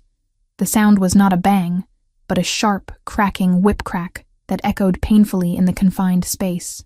The mercenary crumpled, his weapon clattering uselessly to the marble floor. The broker scrambled backward, tripping over my prone form. He kicked at me, desperate to put distance between himself and the angel of death striding toward him. I rolled away, ignoring the screaming agony in my broken ankle, pressing myself into the corner of the overturned console table. I needed to be small. I needed to be invisible. "Kill him!" the broker screamed, his voice cracking with hysteria. "Shoot him!" But his men were already falling. From the shattered entrance, dark shapes poured in behind Matteo, Marco and the elite security detail. They moved like shadows, precise and lethal. The room filled with the stroboscopic flashes of muzzle flares. It was a cacophony of controlled destruction. Bullets chewed into the plaster, shattered the remaining mirrors, and tore through the expensive upholstery of the furniture. The giant who had threatened to break my fingers roared and charged Matteo, abandoning his firearm for brute force in a suicidal bid for glory. Matteo didn't flinch. He dropped the carbine to its sling, sidestepped the charge with the grace of a matador, and drove a knife into the man's kidney. The giant fell with a wet thud. Matteo didn't look down. He stepped over the body, his eyes locked solely on the broker. The broker fumbled for his silver pistol, the one he had aimed at my forehead. His hands were shaking so violently he could barely rack the slide. Matteo was upon him before he could raise the weapon. Matteo didn't shoot him. That would have been too quick. He kicked the gun out of the broker's hand, the metal skittering across the floor into the darkness. Then, he grabbed the man by the throat and slammed him against the wall. The impact shook a painting loose from its frame. "You are in my house," Matteo whispered, his voice cutting through the ringing in my ears. It was a terrifyingly intimate sound. "You touched my family," the broker gagged, clawing at Matteo's leather-gloved hand. "It was just business, De Luca, just business. Business is negotiable," Matteo said, tightening his grip until the man's face turned a mottled shade of purple. "This is extinction." Matteo drew his sidearm and pressed the barrel under the man's chin. There was no hesitation, no moment of moral conflict. He pulled the trigger. The broker slid down the wall, leaving a streak of crimson behind him. His business concluded permanently. The room fell silent. The gunfire had ceased. The only sounds were the heavy breathing of the security team, the distant wail of sirens approaching from the city, and the crackle of the fire in the garage that was finally dying down under the suppression system. Matteo stood amidst the carnage, his chest heaving. He looked around the room, scanning for threats, scanning for movement. Then, his eyes landed on me. I was huddled in the corner, covered in dust, blood, and the chemical residue of the fire extinguisher. My leg was bent at an unnatural angle, and I was shivering uncontrollably from the adrenaline crash. The weapon dropped from his hand. He crossed the distance between us in 2 strides, falling to his knees on the glass-strewn floor. He didn't care about the shards cutting into his trousers. He reached out, his hands hovering over me, afraid to touch, afraid he might find something broken that couldn't be fixed. "Sarah," he breathed, his voice raw. "Look at me." I lifted my head. I tried to speak, but my throat was parched and swollen from the smoke. All I could manage was a ragged exhale. "I'm here," I whispered. He pulled me into him. It wasn't a gentle embrace. It was a collision. He buried his face in my neck, his arms wrapping around me so tightly it almost hurt. I could feel his heart hammering against my chest, a frantic rhythm that matched my own. He smelled of gunpowder and rain, a scent that would forever define safety in my mind. I thought I was too late. He murmured into my hair. "When I saw the gate, when I saw the fire." "Leo," I gasped, pulling back slightly to look him in the eyes. "The vault, the kitchen." Matteo nodded, his expression hardening again. "Marco, secure the perimeter. Get the medical team in here." "Now!" He scooped me up into his arms. I cried out as my ankle shifted, but he held me firm, carrying me toward the kitchen, as if I weighed nothing. We moved through the smoke-filled corridor, past the bodies of the men I had blinded and fought. Matteo looked at the carnage, the knife on the floor, the scorch marks from the garage vent, and his jaw tightened. He saw the story of my survival written in the blood and ash. The kitchen was dark, lit only by the flashlights of Marco's men who had already cleared the room. The men who had been sent to drill the vault lay dead near the island, neutralized by the team that had flanked them from the garden entrance. The wine rack wall stood closed, intact. Matteo set me down on one of the few remaining stools, keeping a steadying hand on my back. He walked to the keypad. His fingers were steady now as he punched in the code. The hydraulics hissed. The heavy wooden wall slid back. For a second, there was only darkness inside the steel vault. Then, a small, trembling voice. "Dad?" Matteo dropped to his knees at the entrance. "Leo, it's me. It's over." Leo ran out of the darkness, Barnaby close at his heels. The boy launched himself into his father's arms, sobbing. Matteo caught him, burying his face in the boy's small shoulder, closing his eyes. It was a tableau of relief so profound it felt like an intrusion to watch. Barnaby barked, running circles around them, his tail wagging furiously. Leo pulled back, wiping his eyes with dirty hands. Sarah hit us. She played the quiet game. She went outside to trick the bad men. Matteo looked up at me over his son's head.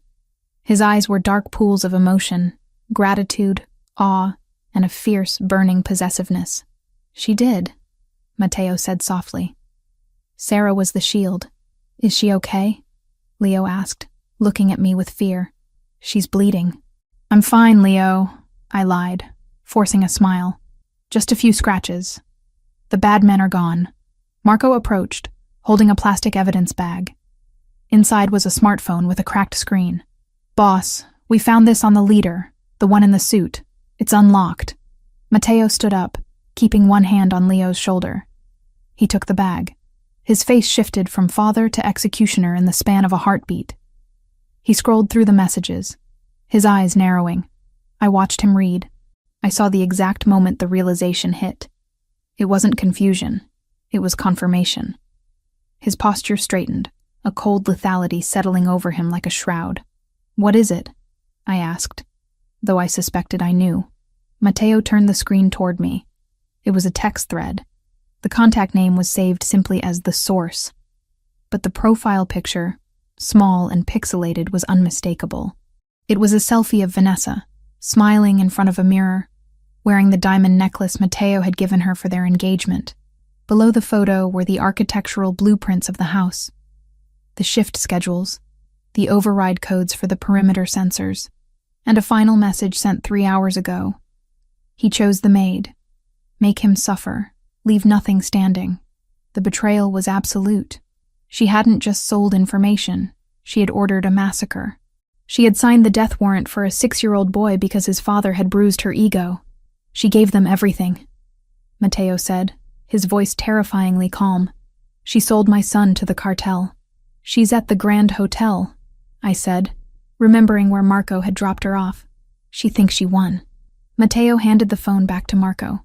Take Leo and Sarah to the medical wing. Do not leave their side. If a fly buzzes too close to them, kill it. Where are you going? I asked, reaching for his hand. He squeezed my fingers, his touch gentle but brief. To make a phone call. He walked out of the kitchen, stepping over the debris of the battle. He didn't go to the car. He went to his private study, the one room in the house that had remained untouched by the violence. I was taken to the medical room, a sterile suite on the ground floor equipped for exactly this kind of lifestyle. The doctor, who had arrived with the second wave of security, set to work on my ankle. He administered a local anesthetic that dulled the sharp edges of the pain, leaving me floating in a haze of exhaustion. Leo sat on the bed beside me, holding my hand, refusing to let go. Barnaby slept at our feet. But while I was being stitched and bandaged, Matteo was dismantling a life. In his study, Matteo poured a glass of scotch but didn't drink it. He picked up the secure landline. He didn't call the police. The police were for civilians. He dialed a number that connected directly to his financial forensics team in Zurich. It's DeLuca, he said. Execute Protocol 0 regarding Vanessa Grant. Sir, 0 implies total asset liquidation and identity flagged for terror financing. That requires significant authorization. You have my authorization. Drain the accounts, every cent. Checking, savings, trust funds. Funnel it all into the charity for orphans we support. Leave her with nothing but the clothes on her back. Then, flag her passport as stolen and compromised by a cartel associate. Notify the federal agencies through a clean channel. Deliver a full dossier to the federal task force that pins her as the leak for the port trafficking ring. Understood. Initiating now. Matteo hung up. He dialed a second number. This one went to the editor of the city's largest tabloid. A man who owed Matteo his career and his kneecaps. Print it, Matteo said. The photos of her with the cartel lieutenant. The drug use. The embezzlement from her father's campaign funds. All the fake evidence we have in the vault for a rainy day. It pours tonight. It will be on the front page by morning, Mr. DeLuca. She'll be a pariah. I want her toxic, Matteo commanded. I want her own father to be unable to look at her without seeing his own political ruin. Make sure everyone knows. She is radioactive. He made one final call. To the senator, Vanessa's father. The senator answered on the second ring, sounding sleepy. Matteo? It's 3 a.m. What is the meaning of this? Your daughter just tried to have my son killed, Matteo said. The silence on the other end was deafening. I have the texts. I have the transfer logs. I have the confession of the men who died screaming in my hallway. Matteo, wait. We can discuss. There is no discussion. If you attempt to shield her, if you attempt to use your office to help her, I will release the files I have on your offshore accounts in the Caymans. You will let her fall. You will disown her publicly, or you will go down with her. I understand, the senator whispered. She is unstable. I will issue a statement. Matteo hung up the phone. He took a sip of the scotch. It wasn't violence. He hadn't touched a hair on her head. But by the time the sun rose, Vanessa Grant would be homeless, penniless, facing federal prison, and abandoned by her family. She would be a ghost in a city she used to rule. It was a fate worse than death for a woman like her. Matteo returned to the medical wing an hour later. He had washed the blood from his hands and face, though his shirt was still stained. He looked tired, the adrenaline finally fading to reveal the toll the night had taken. He walked over to the bed. Leo had fallen asleep, his head resting on my shoulder. I was awake, watching the door, waiting for him. "Is it done?" I asked softly. "She will never hurt us again," Matteo said. He pulled a chair close to the bed and sat down, leaning forward to rest his elbows on his knees. He looked at Leo, then at me. "The cartel will retreat. They lost their best strike team and their inside man. They know now that the cost of coming here is too high. We are safe. The house is a wreck," I observed, looking at the ceiling where smoke stains marred the paint. "It's just wood and stone," Matteo dismissed. "I can rebuild a house. I cannot rebuild this." He gestured to the space between us. He reached out and took my hand. Avoiding the IV line, his thumb traced the calluses on my palm, the rough skin of a working woman. "You should have run," he said, his voice thick with emotion. "When you saw the mercenaries, you should have saved yourself." "I couldn't," I said simply. He's my boy too, Matteo." "In here." I tapped my chest. "You don't run on family." Matteo went still. The word family hung in the air, heavy and significant. He brought my hand to his lips, kissing the knuckles, then the palm, then the pulse point at my wrist. It wasn't the kiss of a lover trying to seduce. It was the kiss of a man swearing an oath of fealty. "I have spent my life building walls," he said, his dark eyes locking onto mine. "I thought power was keeping people out. I was wrong. Power is having someone worth letting in." He leaned in closer, his face inches from mine. I could feel the heat radiating from him. The intense predatory focus of the Mafia Don was still there, but it was tempered now by something else. Gratitude and desire. "You are not staff, Sarah," he whispered, his lips brushing against my forehead. "Not anymore. You are under my protection. The world will know that if they look at you wrong, they answer to me. You are untouchable." "I don't need to be untouchable," I whispered back, my heart racing despite the exhaustion. "I just need to be here." "You are here," he promised. "You are staying right here." He kissed me then. It was a searing, possessive kiss that tasted of survival. It sealed the unspoken contract between us. The maid and the mobster were gone, replaced by a woman who had walked through fire and a man who would burn the world to keep her warm. Outside, the dawn began to break, painting the sky in shades of bruised purple and blood orange. The storm had passed. The wreckage of the night lay scattered around us, but in the center of the chaos, the foundation held. We were battered, we were bleeding, but we were standing.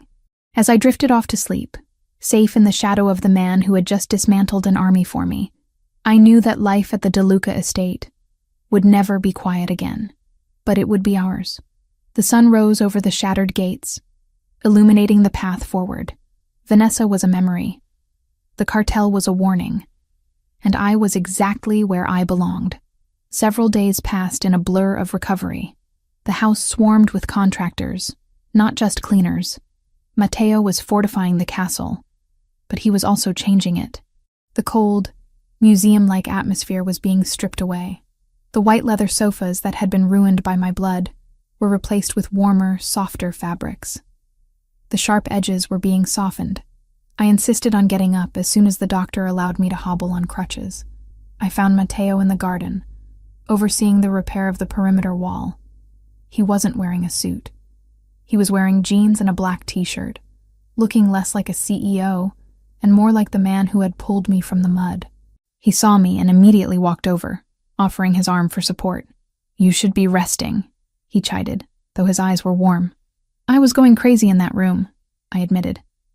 "Besides, someone needs to make sure the roses aren't trampled by the construction crew." Matteo chuckled. "The roses are safe, and so is the boy. He's inside teaching Marco how to play a video game. I believe Marco is losing badly." We walked slowly along the stone path. The air was crisp, smelling of wet earth and blooming jasmine. "I have news," Matteo said, stopping near the fountain. "Regarding our former problem. Vanessa? She was arrested this morning at the airport. She tried to board a flight to Dubai using a fake passport. The authorities were waiting. The press was there too. It was undignified. I felt a pang of pity, but it was fleeting. She had thrown a puppy into a storm and a child to wolves. She earned her cage. And the senator? He issued a statement condemning her actions and stepping down from his committee chair to focus on family matters. His career is effectively over.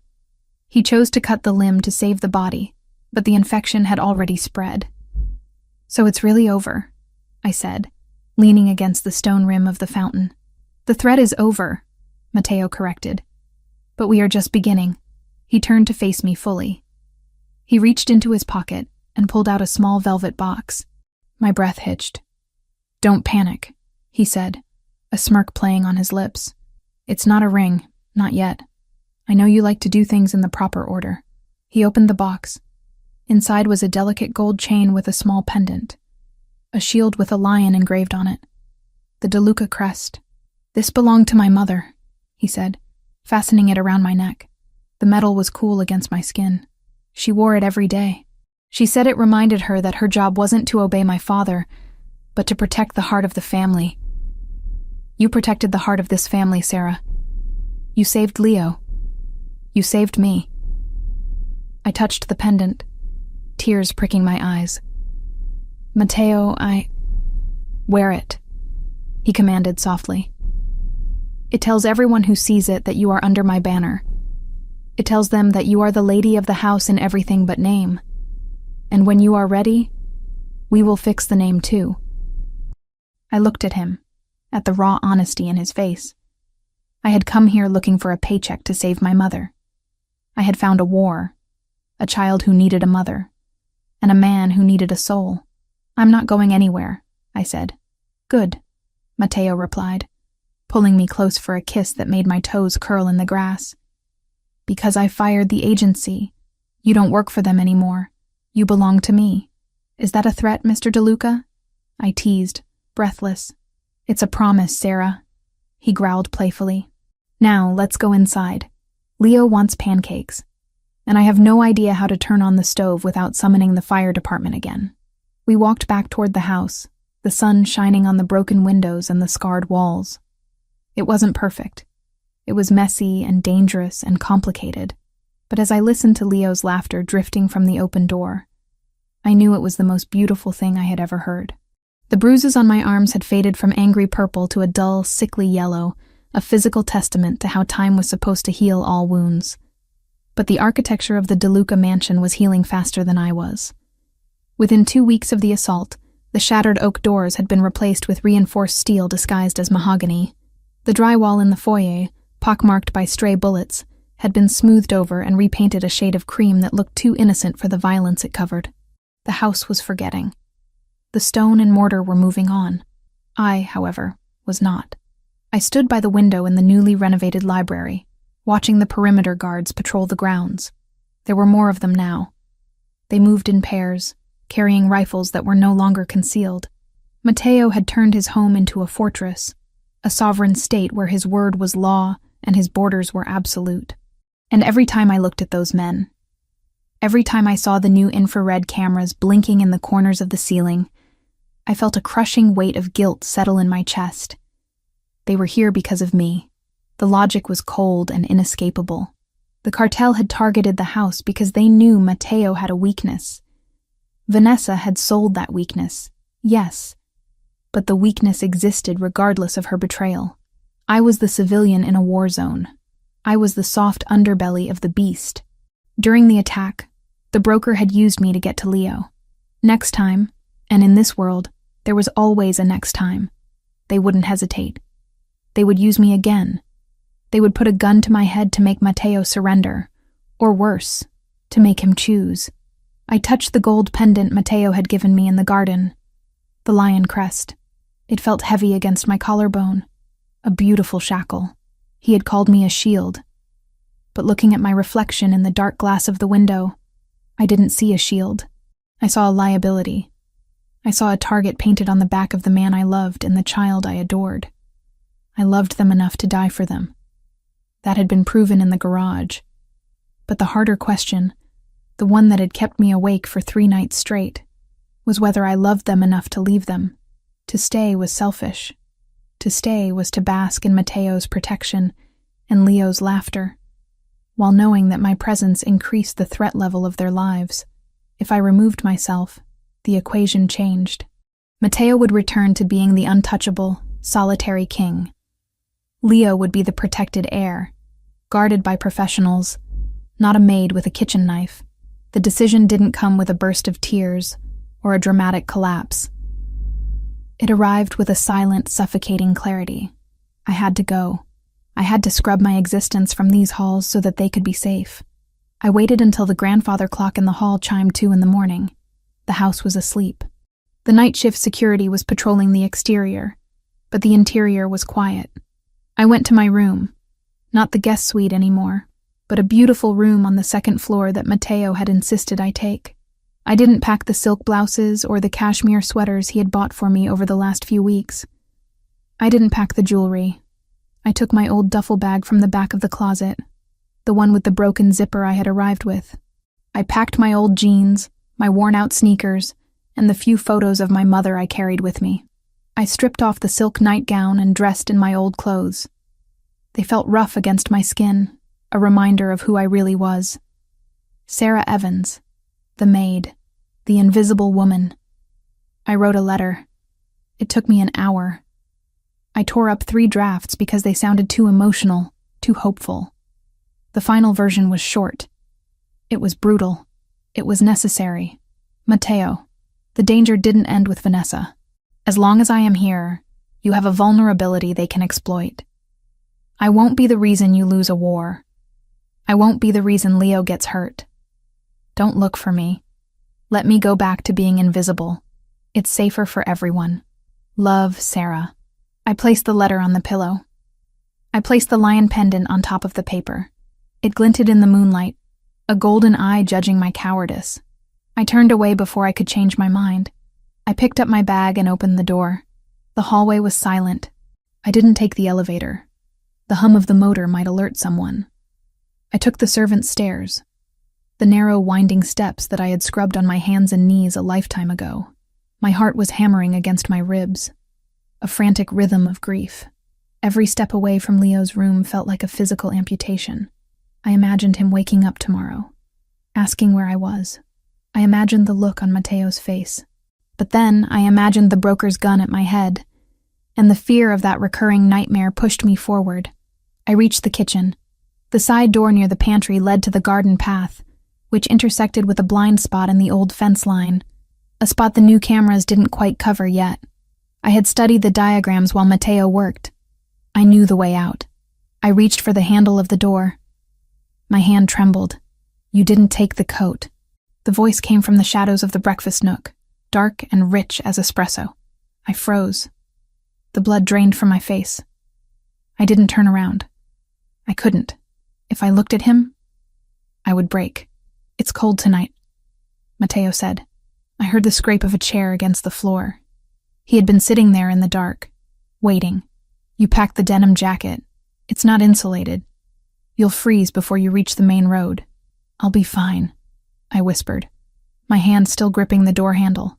Please, Matteo, don't. Don't what? His footsteps approached. They were slow, deliberate. Don't stop you from making the biggest mistake of your life. Don't stop you from abandoning my son. That stung. I spun around, anger flaring bright and hot to mask the pain. I am saving your son. Do you think this is easy? Do you think I want to leave? Matteo stood in the moonlight, filtering through the high windows. He was wearing lounge pants and a dark t-shirt, his hair tousled from sleep he obviously hadn't been getting. He looked tired, but his eyes were alert, burning with that terrifying intelligence that missed nothing. If you are leaving, then you are not saving him, Matteo said calmly. You are breaking him. He just got you back. If you vanish in the night like a thief, he will blame himself. He will think he wasn't good enough to make you stay. He's safer without me, I hissed, keeping my voice low so it wouldn't carry upstairs. Look at what happened, Matteo. The broker used me. They almost killed you because they knew you would come for me. I am a weakness. I am a choke point in your armor. As long as I am here, you are compromised. Matteo stopped a few feet away from me. He crossed his arms over his chest, studying me as if I were a complex tactical problem he had already solved. You think you are the weakness? He asked softly. I know I am. I'm not trained. I'm not one of your soldiers. I'm just Sarah. You are the woman who blinded a mercenary with a fire extinguisher, Matteo countered. You are the woman who ignited a fuel tank to signal my approach. You are the woman who realized the threat before my highly paid security team did and put my son in a vault. You are not a weakness, Sarah. You are the only person in this house who acted with pure instinct. It was luck, I argued, tears stinging my eyes. Next time I won't be lucky. Next time they'll grab me at the grocery store. They'll use me to make you surrender. I can't live with that dread, Matteo. I can't live waiting for the day I get you killed. Matteo closed the distance between us. He reached out and gently pried my hand off the door handle. His skin was warm, his grip unyielding. Do you think I am a man who leaves things to chance? He asked. Do you think I haven't run the calculations? The calculations say I'm a liability. The calculations say that without you, this house becomes a mausoleum again, Matteo said, his voice dropping to a rough whisper. Without you, Leo retreats into silence. Without you, I become the monster everyone fears. With nothing to tether me to humanity. A king without a heart is just a tyrant, Sarah. And tyrants always fall. He took my duffel bag from my shoulder and dropped it to the floor. The sound echoed in the quiet kitchen. You say you are a target, he continued, stepping closer until I had to look up to meet his gaze. You are right. You are. Because you are mine, and anything that is mine is a target. That is the life. But you are looking at it wrong. You think you need to leave to remove the target. I say we fortify the target until the world breaks its hand trying to hit it. I don't want to be fortified, I sobbed, the fight finally draining out of me. I just want us to be normal. We will never be normal, Matteo said, framing my face with his hands. We are not built for normal. We are built for survival. You said it yourself in the hospital. You don't run on family. Well, neither do I. You are trying to resign from a position that is for life, Sarah. He reached into his pocket. I expected him to pull out the pendant I had left on the bed, to give it back to me. Instead, he pulled out a ring. It wasn't a modern diamond, cold and sharp like the one he had given Vanessa. This was antique, a band of heavy, dark gold set with a deep red ruby that looked like a drop of blood or a burning ember. It felt ancient. It felt permanent. This was my grandmother's, he said quietly. She was the wife of a don in Sicily during the war. She wasn't a soldier either. She was a schoolteacher. But when the enemies came, she stood. She didn't leave. She became the spine of the family. She taught me that the sword is useless without the hand that guides it. I am the sword, Sarah. You are the hand. You are the conscience. You are the reason we fight. I looked at the ring, blurring through my tears. Matteo, I am not offering you a job, he said, his voice fierce. I am not offering you a salary. I am offering you a partnership, a new contract, one that cannot be broken by fear or threats or insecurity. I am asking you to stand beside me, not behind me. I am asking you to be the mother my son chose, and the wife I need. He took my left hand. His eyes locked onto mine, daring me to pull away. You saved my son twice, he whispered. One from loneliness, once from death.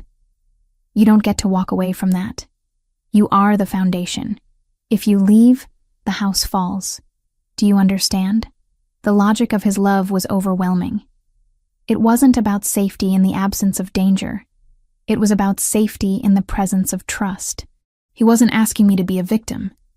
He was asking me to be a queen. I'm scared, I admitted, my voice trembling. Good, Matteo said, sliding the ring onto my finger. It fit perfectly, the weight of it settling against my skin like it had always belonged there. Fear keeps us sharp. We will be scared together, but we will never be apart. He kissed me then, not with the desperation of the hospital, but with a slow, deliberate claim. It was a seal on a document, a vow written in breath and touch. I wrapped my arms around his neck, burying my face in his shoulder, letting the duffel bag on the floor be forgotten. Okay, I whispered into the darkness. I'll stay. You never left. Matteo replied, lifting me up. Now let's go upstairs. Leo wakes up early, and if he finds you gone, I will never hear the end of it. The fear didn't vanish instantly, but as we walked back through the silent house, the shadows seemed less menacing. They weren't hiding monsters anymore. They were just shadows, and I wasn't walking alone. 2 years later, the winter air was crisp and smelled of pine needles and roasting chestnuts. Snow had been falling since morning, blanketing the estate in a layer of pristine white that glittered under the floodlights. But inside the DeLuca mansion, there was no cold. There was only light. The grand hall, once the site of a brutal firefight, was now transformed into a wonderland of gold and burgundy. A 20-foot fir tree stood in the center of the foyer, its branches groaning under the weight of crystal ornaments and heirloom decorations. The scent of cinnamon and expensive perfume mingled in the air as a string quartet played a soft, elegant rendition of Silent Night in the corner. It was the annual DeLuca Christmas Gala, an event that the city's elite clamored to attend. Politicians, business tycoons, and old family allies filled the room, holding champagne flutes and speaking in hushed, respectful tones. But the atmosphere wasn't stiff or fearful as it had been in the years before. There was a genuine warmth now, a vibrancy that radiated from the very walls. I stood at the top of the grand staircase, smoothing the fabric of my dress. It was a deep burgundy velvet, rich and soft, that flowed over my curves and pooled around my feet. It was a far cry from the lilac uniform I had worn when I first walked up these stairs. I touched the ruby ring on my finger, then moved my hand to rest on the swell of my stomach. 8 months. The doctor said it was a girl. Nervous? I turned to see Leo standing beside me. He was 8 years old now, taller, his shoulders broadening. He wore a miniature version of his father's tuxedo, complete with a bow tie that was slightly crooked. A little, I admitted, fixing his tie with practiced hands. There are a lot of people down there. They're just people, Mom, Leo said, rolling his eyes with the confidence of a boy who knew exactly where he stood in the world. Besides, Dad is down there, and Barnaby. I looked down. Barnaby, now a massive, majestic golden retriever with a coat like spun gold, was weaving through the legs of the guests, charming senators and heiresses alike. He was the unofficial mascot of the DeLuca family, and no one dared to complain about dog hair on their tuxedos. You're right, I smiled, kissing Leo's forehead. Ready? Ready. We began to descend the stairs. The conversation in the hall didn't stop all at once, but it rippled into silence as heads turned. I saw the faces of the city's powerful looking up. 2 years ago, they would have looked at me with scorn or curiosity. The maid who married the boss. Now there was only respect. They saw the way I carried myself. They saw the ring. But mostly they saw the way Mateo looked at me. Mateo was standing at the bottom of the stairs talking to a judge. He stopped mid-sentence as he saw us. He was wearing a black tuxedo that fit his frame with lethal precision, but his face wasn't the stone mask of the past. He excused himself from the judge and walked to the foot of the stairs, his eyes locked on mine. He took in the burgundy dress, the glow of my skin, the visible proof of the life we had created together. When I reached the bottom step, he offered me his hand. You look... He paused, searching for a word that was big enough. Victorious. I laughed softly, taking his hand. I feel heavy. Your daughter is doing gymnastics in there. Mateo placed his large, warm hand over mine on my stomach. She has spirit, like her mother. Leo tugged at Mateo's other sleeve. Dad, can I go give Barnaby a pig in a blanket? He looks hungry. Mateo looked down at his son, the boy who used to hide in closets, who used to be terrified of his own shadow. Now, Leo was engaging, happy, and secure. 1, Mateo negotiated. And don't let Vanessa's father see you. He's trying to lobby for a donation, and he's allergic to dogs. Awesome, Leo grinned, sprinting off into the crowd. Mateo wrapped his arm around my waist, pulling me close to his side. The heat of him was a constant anchor. We looked out at the party, at the life we had built from the ashes of that terrible night. Do you remember? Mateo asked quietly, his lips brushing my ear. The contract? The one where I promised to be the shield? I asked. No, he corrected. The one where I promised you family. He gestured to the room, to Leo laughing with a group of other children near the tree, to Barnaby stealing a canapé from a waiter's tray, to the swell of my belly where our daughter waited to join the world. I have made many deals in my life, Sarah, Matteo said, his voice deep with emotion. I have negotiated treaties that stopped wars. I have acquired companies worth billions. But that night in the kitchen, when you agreed to stay, that was the greatest victory of my life. I looked up at him, tracing the line of his jaw with my eyes.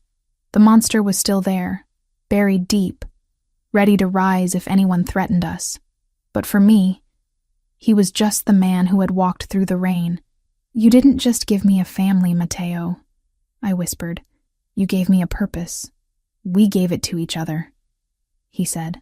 The music swelled, a waltz beginning to play. Dance with me, Mrs. DeLuca, he commanded softly. I'm waddling more than dancing these days, I warned. Then I will hold you up, he promised. I will always hold you up. He swept me onto the floor. As we moved under the glittering chandelier, surrounded by the power and the wealth of the city, I realized that none of it mattered. The marble, the gold, the reputation, it was all just scenery. The real story wasn't about a mafia boss and a maid. It was about a man who had forgotten how to love, and a woman who had forgotten she was worth loving. Finding each other in the wreckage of a storm.